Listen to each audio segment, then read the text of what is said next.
제가 꼭 광합성을 한번 설명을 드리고 싶어서. 자, 포도나무가 뭐로 살죠? 뭐로 살죠? 세 가지. 저는 햇빛, 광합성. 햇빛을 광합성이라고 하고, 질소라고 해도 괜찮은데 어쨌든 저장량이 불안한. 근데 또 물, 이 세 가지 정도만 가지고 산다고 그렇게 생각을 하고 있습니다. 그래서 광합성에 관련된 부분인데, 포도나무가 원래 덩쿨식물이잖아요. 근데 덩쿨식물인데 광합성을 하려면 농사를 잘 지시려면 이 덩쿨이기 때문에 덩쿨이 이렇게 우거질 수도 있고 이렇게 우거질 수도 있는데, 가능하면 덩쿨들이 같은 모양으로 같은 배열이 되도록 하는 것들이 이파리 개념에서 봤었을 때 겹치지 않죠. 이거는 이 이파리하고 이 이파리 때문에 겹치겠죠. 그래서 왜 가능하면 유인이나 내가 수영을 어떤 형태로 할까, 모양을 어떻게 할까, 아니면 내가 이때 적심을 할까 말까, 관리를 할까, 모든 걸 생각했었을 때 무엇을 기준으로 하냐? 해를 기준으로 해서 해가 비쳤을 때 받는 면적이 얼마나, 웨이크만식의 이렇게 사각이라고 하는 것, 사실은 해가 이렇게 자전을 하면서 같은 방향으로 비춰주니까 거기에 가장 햇빛을 받을 수 있는 것들이 좋긴 한데요. 아까 세력을 유지하는 쪽에서는 더 형태가 좋기 때문에 샤인마스카트는 웨이크만식하고 그 다음에 덕식을 플러스한 형태 정도가 가장 저는 그냥 안정적이라고 생각해요. 무액재배를 하는 한은. 유액재배 기준이라면은 그렇게 얘기를 안 하는데, 무액재배를 한다는 기준으로 할 때는 그렇게 생각합니다.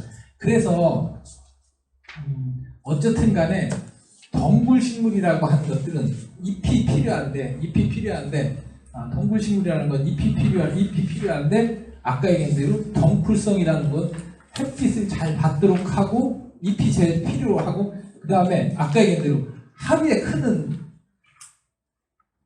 그늘지기 쉬운 이 세 가지 특징 때문에 포도나무에서 우리가 재배에 관련된 부분은 광합성을 꼭 한번 이해를 좀 해야 하지 않을까 싶어가지고 이 부분을 얘기했습니다.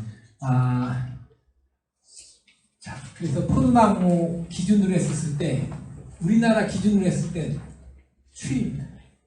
우리나라는 극단적으로 추운, 포도나무에 가장 클 수 있는 마지막 자리가 10도에서 20도씩, 평균 기온이 10도에서 20도 정도 기준으로 나무가 커요. 포도나무 접지가 전 세계의 평균 기온을 봤을 때. 그럼 우리나라의 평균 기온이 11도에서 한 10도 정도 됩니다. 그러니까 우리나라보다 조금 추운 지역은 재배하기가 힘든다는 얘기고요. 우리나라보다 조금 더운 지역까지는 상관없는 거예요. 그 다음에 저온이라고 해서 또 저온이 너무 없으면 눈이 안 타요. 휴면이 다 반대서 그런데 저온 200시간 정도 필요한데, 우리나라는 1월 20일이라고 했는데 요즘 같은 경우는 한 1월 10일, 10일 정도면 대부분 휴면은 타파되니까 우리나라는 충분히 해요. 그 다음에 따뜻하거나 온화해야 하는데 우리나라는 너무 더워요.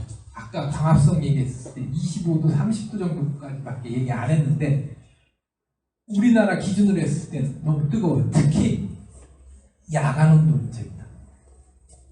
밤에 15도, 18도, 저 유럽이나 포도 적지가 않은 데는 다 17도, 밤에 17도, 18도 내려가요. 무슨 얘기하고 문제가 되냐면, 광합성을 죽으라고 많이 해놓은 다음에 호흡을 다 써버리는 거예요. 당분이 모여있을 만한 거의 시간이 없어요. 스트레스나 이런 것들이 굉장히 많이 받는다는 그런 거 외에도 광호흡이라고 해서 자기가 벌어놓은 양분의 대부분을 호흡을 씁니다. 그러니까 우리나라가 생각보다 안 돼. 그 다음에 장마가 있고, 그러니까 내가 농사를 잘 지으려면 이런 조건과 안 맞는 부분을 다 맞춰줍니다. 장마를 막으려고 비가림을 해줬고, 그 다음에 따뜻하고 온화한 성지니까 우리나라 유럽 품종들 재배를 잘못해서 의외로 샤인보다 훨씬 좋은 품종들이 많았는데 다 추워서 못 심었잖아요. 동해바다로 여지까지 굉장히 많이 경험을 했을 텐데 좋은 품종들 많았었어요. 없었던 게 아니야. 다 뭐했죠? 세 가지. 열과 과일이 터지는 거 하나. 그럼 뭐죠? 비 와서 겨울에 얼어 죽는 거. 다 얼어 죽는 거 뭐 때문에 얼어 죽었지? 추위 때문에. 겨울이 따뜻하고 여름에 비가 젖고 서늘한지. 결국 이거와 반대되는 방향으로 하고요. 그 다음에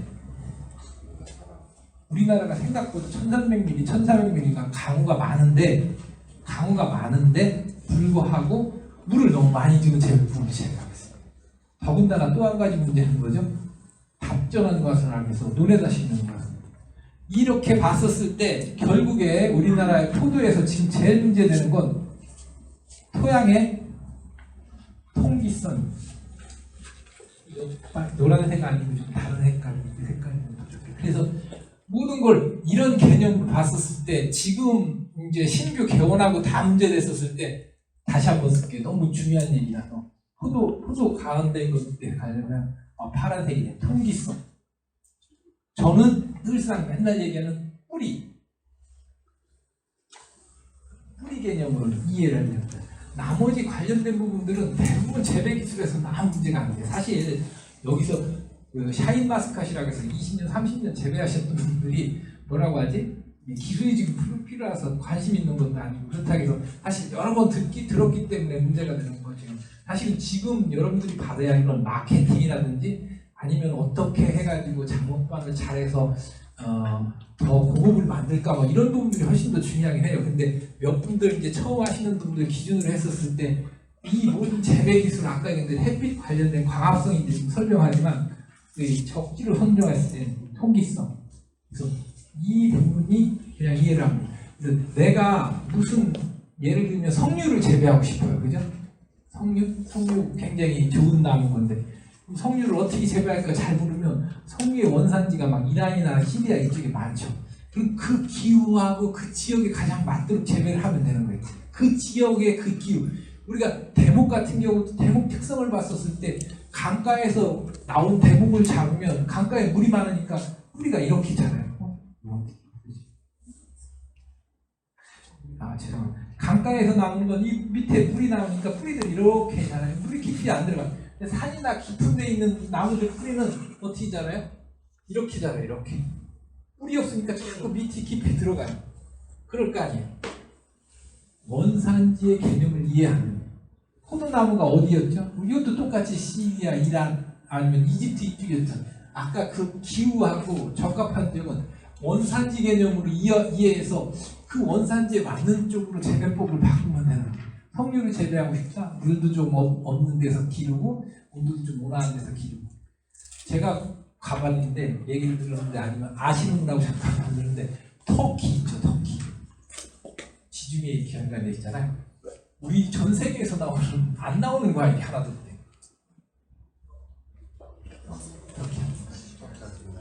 터키 등산.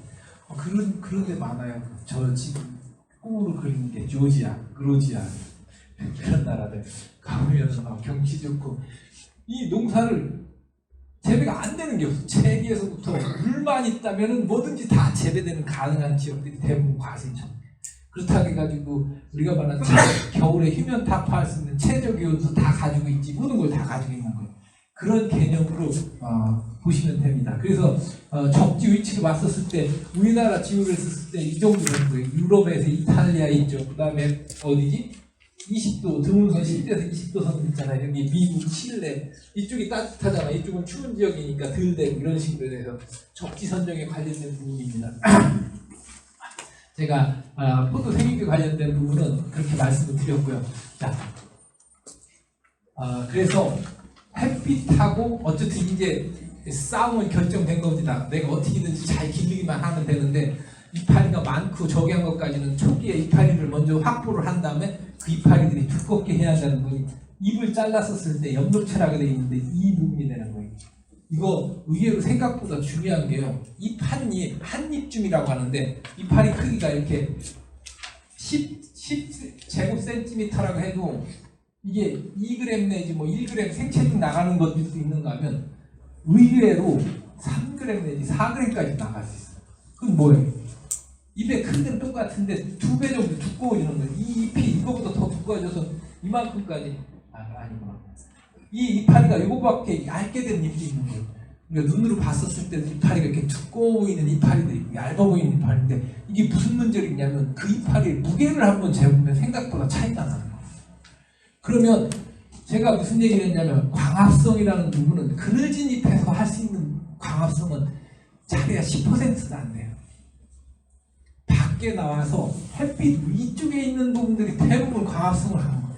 햇빛을 잘 받게 하는 싸움이, 물론 질소질도 굉장히 중요해요. 수량을 요소하는 것은 굉장히 중요한데, 질소가 부족해진 이유가 우리나라 없는 게 아까 얘기했듯이 여름철 장마가 많아서 땅에서 흡수돼서 자연적으로 흡수되는 양들이 많아요.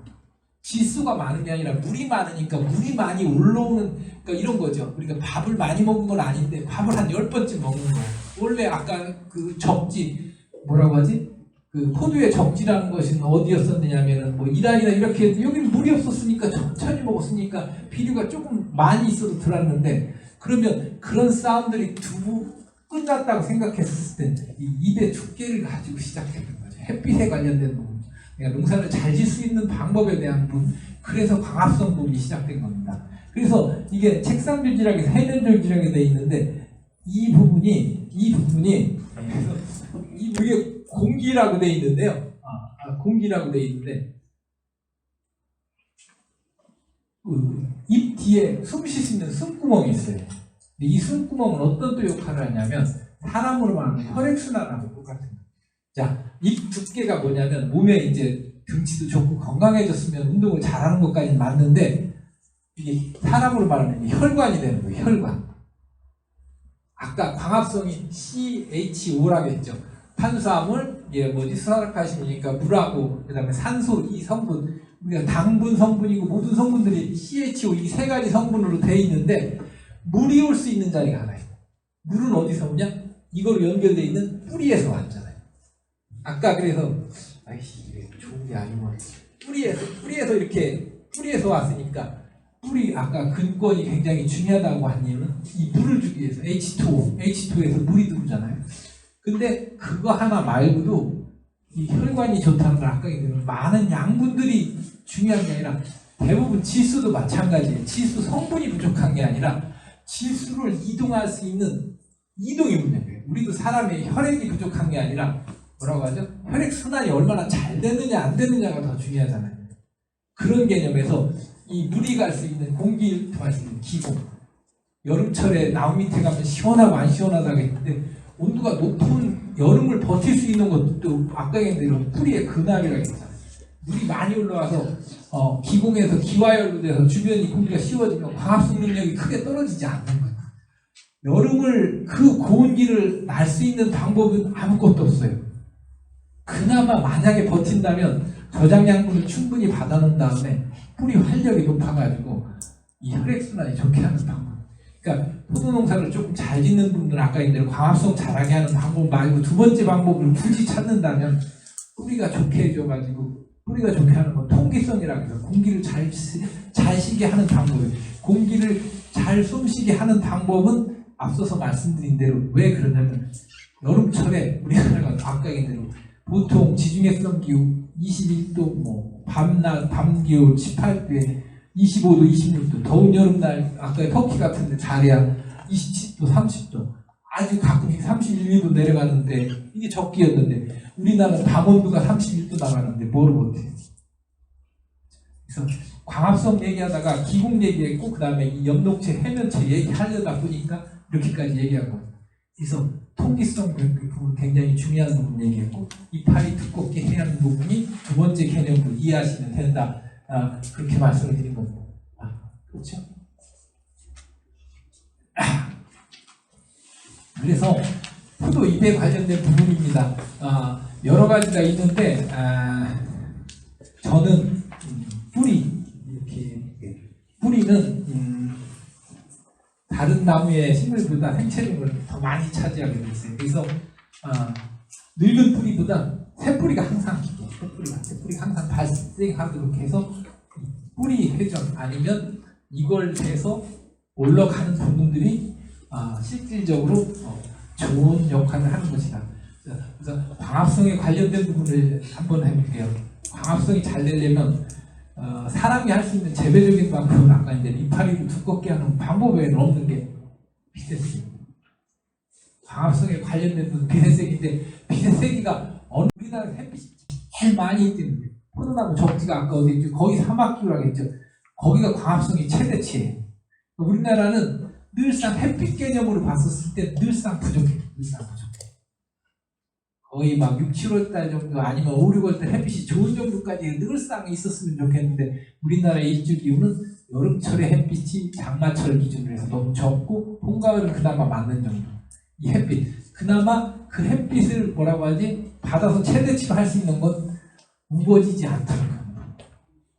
지금 우거지면 아까 어떤 문제들이 발생하는지에 관련된 부분을 여러분 설명했는데 지배력이 많아지면서 생체적 적이 되고 그 다음에 많은 양분들이 열매로 가야 하는데 그늘진 잎들은 살아나려고 옥신이라고 하지 잎 끝머리 나오는 생장유증제들이 자꾸 나와서 삐져나오려고 하니까 이파리가 얇아지고 그 다음에 막 도장한다고 해서 막 쭉쭉 뻗어나가기만 하잖아요. 근데 아까 얘기한 대로 햇빛을 많이 봐서 가능하면 탄탄하고 두껍게 만들어야 하는데 그걸 어떻게 돼? 강한 햇빛이 들어갈수록 도장을 하는 거예요. 나무가 어떻게 이제 뭐 오이 같은 거 짱짱하게 기르려면 어떻게 돼? 주변에 그늘 안 지고 땅땅하게 길러야 하잖아요. 그 개념인데 우리나라 햇빛이 부족한데 그렇게까지 했는데 우리가 햇빛을 강하게 받을 수 있는 부분들은 생각보다 무거워지지 않게 하는 거예요. 아까 뿌리 통기성 좋게 하는 방법 외에 그러면 우리가 빛을 많이 받을 수 있는 방법으로 우리가 할 수 있는 건 뭐냐면 의외로 생각보다 이파리가 겹치지 않도록 하는 방법이 굉장히 12시 온도 관련을 했잖아요. 아까 굉장히 나쁘다고 얘기했잖아요. 토양 수분 얘기했는데 토양 수분 넘친다고 얘기했잖아요. 넘쳐도 그나마 아까 얘기한 대로 토양 수분이 넘치는 것까지 견디는데 숨을 못 쉬는 부분이 토양 내에 공기가 없다는 부분은 생각보다 심각해요. 독성물질 쌓이는 거 말고 뿌리도 숨을 쉬어서 새뿌리가 아까 나와야 한다고 했잖아요. 공기가 없는 쪽에서 가장 큰 문제는 새뿌리가 안 나와요. 새뿌리가 안 나왔었을 경우 아까 얘기한 대로 바람이 좀 적당히 좀 불어주는 쪽이 낫고요. 그 다음에 아까 얘기한 탄산농도라고 했는데 탄산농도는 아까 CH5에서 이 탄수화물을 나타내는 카본하이드레이트 얘기를 나타냅니다. 근데 이 중에서 사람이 재배적으로 할 수 있는 부분은 아까 얘기한 뿌리 좋게 하는 거하고 이파리 두껍게 하는 거 외에 생각보다 없는 거예요. 그래서 농사 재배법으로 우리가 할 수 있는 부분들은 그냥 자연스럽게 하는 부분이고 실질로 우리가 할 수 있는 부분들은 그런 농사나 재배법이 문제가 아니라 앞서서 말씀드린 소비자 마음을 내가 어떻게 잡고 내가 농업적으로 철학을 어떻게 갖느냐 하는 부분. 자, 내부적인 부분 중에 병 부분이 있는데 아까 비가 오지 않는 한은 병은 어제 얘기를 충분히 드렸겠지. 근데 포도에 관련된 부분은 샤인도 마찬가지고 아까 잿빛 곰팡이병 얘기했는데 그거 잡고 난 다음에 노균병하고 탄저병, 흰가루병 아마 그쪽 정도가 문제가 될 겁니다. 그다음에 잡초 문제, 해충 문제 있는데 이 부분은 우리가 생각보다 재배적인 요인에서 크게 문제가 되지 않습니까? 그래서 병 쪽만 우리가 잡는다면 그래서 어쩔 수 없이 이제 비가림이 들어갔는데 이것만 잡는다면 다른 부분은 문제가 있습니다. 수분 상태, 잎의 나이가 얼마나 되느냐, 그 다음에 토양에서 올라올 수 있는 지수질이나 양분들이 얼마나 되느냐. 근데 이건 아까 얘기한 대로 충분히 돼 있고 기공 정확성이라고 했는데 이건 뿌리의 활력하고 같이 문제되는 겁니다. 이런 개념으로 봤었을 때 우리가 할 수 있는 부분들은 생각보다 많지 않은 것 같습니다. 아까 얘기한 대로 햇빛에서 찐 공장에서 만들어져 가지고 탄수화물 들어가서 여기서 설탕이라고 얘기합니다. 설탕 나오고 설탕에서 나온 것 외에 단백질 같은 경우는 아미노산이나 이렇게 해서 나무에 저장되기도 하고 아까 얘기한 대로 뿌리로 가가지고 호르몬을 만들어주기도 하고 탄수화물들은 이게 수채를 저장시켜서 내년 양분으로 하기도 하고 엽록체락에서 아까 이파리 만들었던 데서 햇빛하고 해가지고 여기서 광합성이 일어나는 형태로 이렇게 되어 있습니다. 광합성에 관련된 부분이 이제 여기서 굳이 뭐 이런 것까지 다 이해할 건 없겠지만 어쨌든 이게 다 저거는 CH5 아까 얘기했던 그 부분입니다. 햇볕에서 들어왔었을 때 CO2 받아가지고 ATP 화제약에서 여기서 P가 이게 인산입니다. 인산이라는 게 그래서 아까 얘기한 대로 세포를 활성화시키고 광합성 높이고 주로 뭐냐면은 번식 뭐 아니면은 생리활성 효소 이런 쪽에 관련되기 때문에 인산 부족인데 인산은 비료질 자체가 우리 토양에는 부족할 일이 그렇게 많지 않고요. 장애도 나타나지 않고 적어도 문제가 없기 때문에 뿌리만 사실은 큰 문제가 없지만 인산질 비료에 관련된 거는 큰 문제가 없어요. 가끔씩 우리가 인산질 쓰는 이유는 우리가 꽂는 분할을 많게 한다 그러면 꽂는이 뭐죠? 생리, 생장 이쪽이잖아요. 이게 꽂는 분할하고 가장 관련 있는 비료입니다. 왜냐하면 에너지, 그 다음에 효소, 그 다음에 호르몬, 이거와 관련되어 있는 ATP가 이게 광합성할 때 나오기 때문에, 그리고 여기 광합성을 하는 이 이파리 이 부분에 이 광을 받아들이는 것에 마그네슘이 있습니다.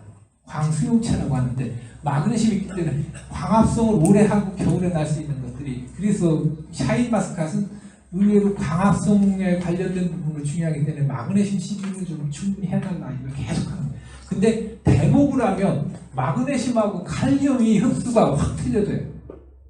그래서 대목 재배에서는 카리는 과습하다든지 건조하지 않으면 큰 문제가 없는데, 그렇지 않으면 이 마그네슘은 우리나라에 부족해질 가능성이 좀 있습니다.